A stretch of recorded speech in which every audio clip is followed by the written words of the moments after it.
Hi, and welcome to the Merrill Manufacturing YouTube channel. Today, we'll be replacing the plunger on Merrill's R-6000 series hydrant. Before replacing the plunger, we recommend adjusting the current plunger to see if the leak is a positional issue. Please watch R-6000 leaking out of the nozzle for plunger adjustments.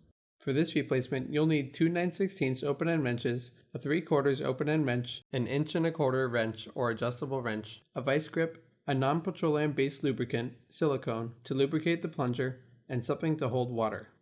Begin by shutting off the hydrant's water supply. Then remove the hydrant's retainer clip, pivot pin, top jam nut, and washer. Lift the rocker arm up and away from the head casting. Use the adjustable wrench to unscrew the packing gland. You may leave the packing nut attached. Pull the operating rod up and out of the hydrant.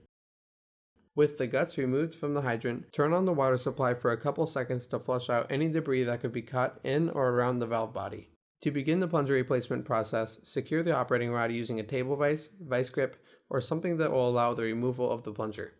Once secured, tighten the vice grip around the metal top of the plunger and unscrew. When removed, take the new plunger and hand tighten onto the operating rod as far as possible. After hand tightening, fasten the vice grip to the metal top and completely tighten the plunger. Do not grip the rubber plunger with the vice grip, as doing so will damage the plunger. With the new plunger on the rod, it's time to reassemble the hydrant. Begin by lubricating the new plunger with silicone, a non-petroleum-based lubricant. Petroleum-based lubricants such as Vaseline will damage the new plunger. Once the plunger is lubricated, be sure the packing gland and packing nut are in place on the operating rod. With the bottom jam nut, washer, and metal sleeve attached, place the operating rod into the head casting and down into the standpipe. Press the operating rod firmly into place to ensure that the plunger is in place. Start tightening the packing gland onto the head casting by hand to prevent cross-threading. Finish tightening with an adjustable wrench. Then lift the rocker arm and set it into place. Put the pivot pin and retainer clip back into place, followed by the top washer and jam nut. With the hydrant assembled, turn the water supply back on and check for leaks.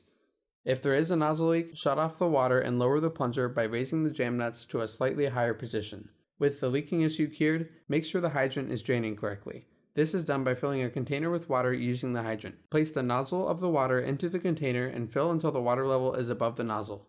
Now shut off the hydrant and watch the water level in the cup. If working correctly, the water level should decrease as suction from the draining water empties the container down the pipe and out the drain hole. For questions, products, or more information, we can be found at merrillmfg.com, called at 800-831-6962, or you can find us on Facebook at Merrill Manufacturing Co. Thanks for watching.